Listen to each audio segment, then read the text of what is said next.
Magandang araw sa inyong lahat. Ngayon, pag-aaralan natin ang paggawa ng talata. Ano nga ba ang talata?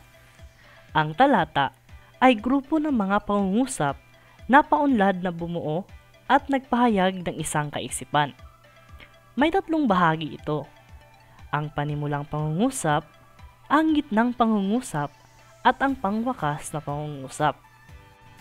Halimbawa, sa talatang ito makikita ang tatlong bahagi.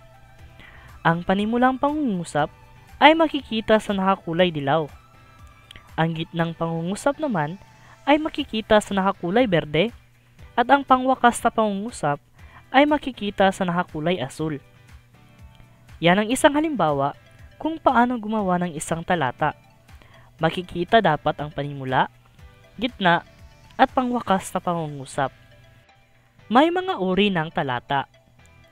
Una ay ang talatang nagsasalaysay.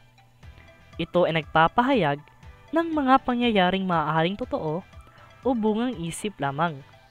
Pangalawa ay ang talatang naglalarawan.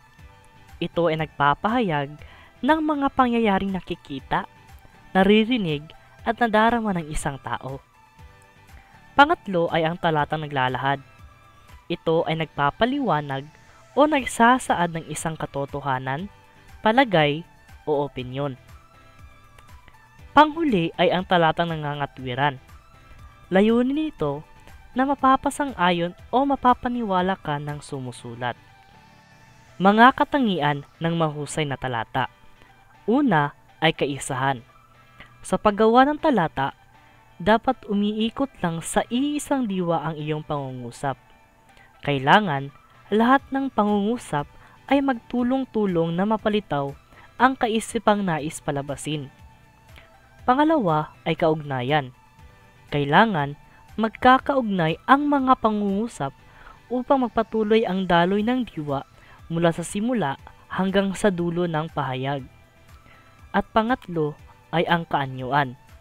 Maaaring buuin, ayusin, at inangin ito ayon sa kahalagahan nito. Sana ay may natutunan kayo sa ating talakayan ngayong araw na ito.